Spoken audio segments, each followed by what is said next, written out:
Sa ngalan ni Allah, ang pinakamahabagin, ang pinakamaawain.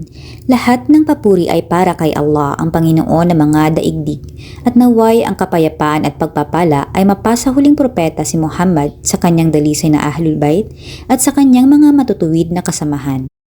Isa sa pinakadakilang pangakong ibinigay ng Diyos sa sangkatauhan ay ang muling pagpapakita ni Imam al-Mahdi Ajjalallahu Ta'ala Farajahu Sharif, ang ika-12 at huling imam na magtataguyod ng katarungan at mag-aalis ng pang-aapi.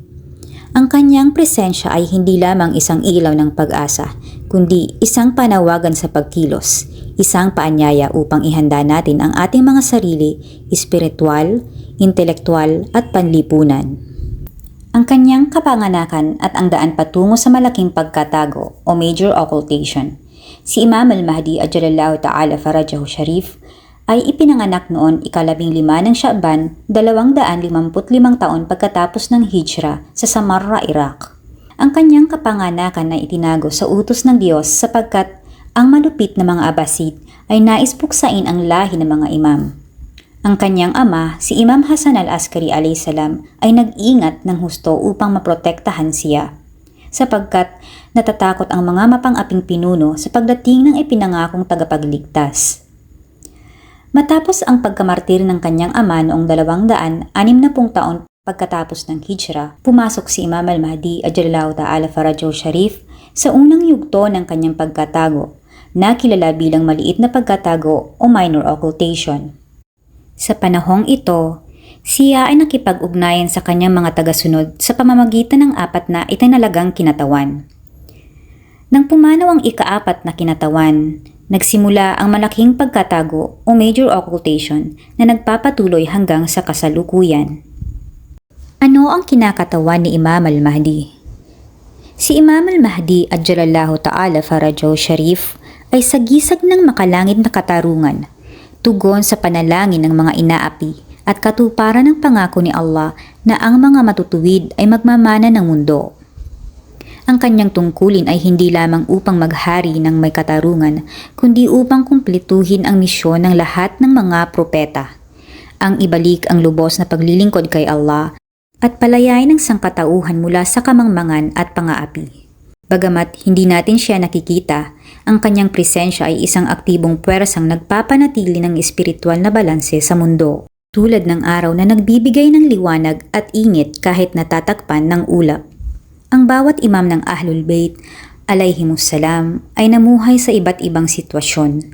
Ginabayan ang kanilang mga tagasunod sa iba't ibang paraan at ang sangkatauhan ay patuloy na matututo mula sa kanila hanggang sa huling araw. Sila ang mga itinalagang tagapag-alaga ng banal na Quran. Ang kanilang mga buhay ang tunay na gabay para sa sangkatauhan kung paano mabuhay ng may layunin. Ang layunin kung bakit nilikha tayo ni Allah.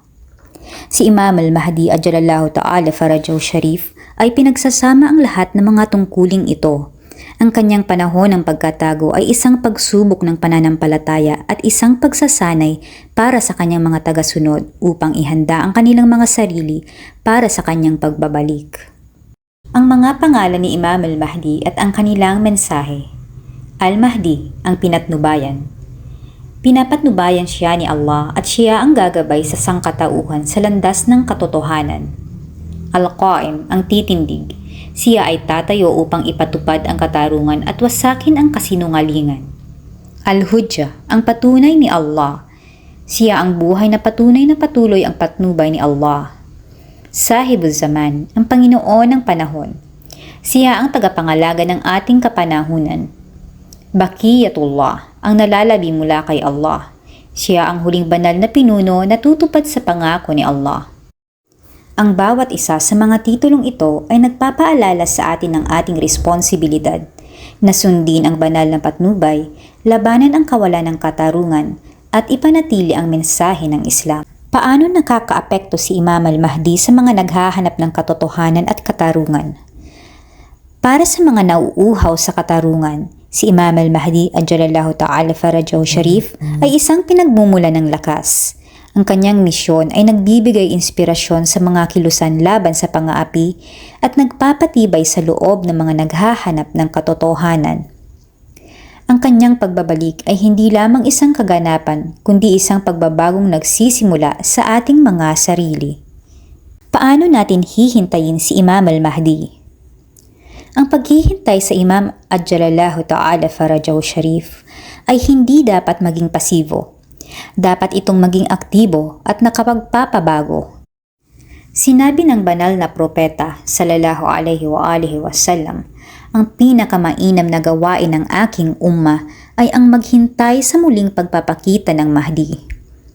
Ang tunay na paghahanda ay nangangahulugan ng pagpapalakas ng ating pananampalataya at mga gawa, pagpapalaganap ng katarungan at katotohanan sa abot ng ating makakaya, at pagtuturo sa ating sarili at sa iba tungkol sa kanyang misyon. Paano maging kaisa sa layunin ni Imam al-Mahdi? Upang maayon natin ang ating sarili sa layunin ng Imam, dapat nating linisin ang ating mga layunin at kilos. Isaalang-alang ang katarungan higit sa pansariling pakinabang at labanan ng katiwalian at imoralidad. Paano magsumikap para sa katarungan? Ang katarungan ay pundasyon ng pamumuno ni Imam al-Mahdi Ajjalallahu Ta'ala Farajahu Sharif. Upang ito ay makamit, dapat nating tulungan ang inaapi, magsalita laban sa kawalan ng katarungan kahit hindi ito popular, at itaguyod ang patas at makatarungang pakikitungo sa iba. Paano labanan ang pang-aapi? Lumalakas ang pang-aapi kapag nananahimik ang tao. Ang mga tagasunod ni Imam al-Mahdi Ajjalallahu Ta'ala Farajahu Sharif ay dapat ilantad ang kasamaan at katiwalian, labanan ang mapang-aping sistema, at suportahan ang katotohanan kahit ito'y may kapalit. Paano hikayatin ang kabutihan at itakwil ang kasamaan? Sinabi ng Quran, وَلْتَكُنْ مِنْكُمْ أُمَّةٌ يَدْعُونَ إِلَى الْخَيْرِ وَيَأْمُرُونَ بِالْمَعْرُوفِ وَيَنْهَوْنَ عَنِ الْمُنْكَرِ. hayaan na magkaroon mula sa inyo ng isang pamayanang nag-aanyaya sa kabutihan, nag-uutos ng tama at nagbabawal ng mali. Dapat nating aktibong itaguyod ang mga etikal na pagpapahalaga sa ating mga komunidad. Hikayatin ang katuwiran at hadlangan ang imoralidad at maging mga huwaran sa ating mga aksyon. Paano pag-isahin ang sangkatauhan? Si Imam al-Mahdi Ajjalallahu Ta'ala Farajahu Sharif ay magbubuklod sa sangkatauhan sa ilalim ng katarungan at katotohanan. Upang ihanda ang ating sarili, dapat nating itaguyod ang pagkakaisa sa ating pamilya at komunidad. Iwasan ang sekta-sektang pag-aaway at magtuon sa mga pinagbabahaging halaga ng sangkatauhan at mga karaniwang pakikibaka. Ang Quran ay nagpapaalala sa atin, إِنَّمَا الْمُؤْمِنُونَ إِخْوَةٌ فَأَصْلِحُوا بَيْنَ أَخَوَيْكُمْ. tunay nga, ang mga mananampalataya ay magkakapatid, kaya't magpayapa kayo sa pagitan ng inyong mga kapatid. Ang mensahe ni Imam al-Mahdi, isang mensahe ng pag-asa. Si Imam al-Mahdi Ajjalallahu Ta'ala Farajahu Sharif ay kumakatawan sa katiyakan na magwawakas ang pang-aapi at maghahari ang katarungan. Dapat tayong maging tinig ng pag-asa sa mundong puno ng kawalang pag-asa. Tumulong sa mga nangangailangan at suportahan ang mga naaapi. At ipaalala sa lahat na walang kawalang katarungang nagtatagal magpakailanman.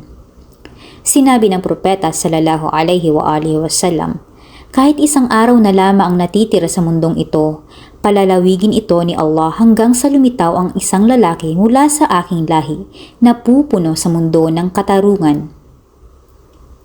Si Imam al-Mahdi Ajjalallahu Ta'ala Farajahu Sharif ay hindi nawawala. Nararamdaman siya ng mga tunay na naghahanap sa kanya. Ang ating tungkulin ay hindi lamang ang hintayin ang kanyang pagbabalik, kundi ang aktibong ihanda ang ating sarili at ang ating lipunan para sa kanyang pamumuno. Sa pamamagitan ng katarungan, pagkakaisa at katotohanan, maaari nating ihanda ang daan para sa kanyang muling pagdating at mapasama sa mga tatayo sa kanyang tabi sa araw ng kanyang paglitaw. Naway pabilisin ni Allah ang muling pagpapakita ng ating imam at pagkalooban tayo ng karangalan na mapabilang sa kanyang tunay na mga tagasunod. Wassalamu alaikum warahmatullahi wabarakatuh.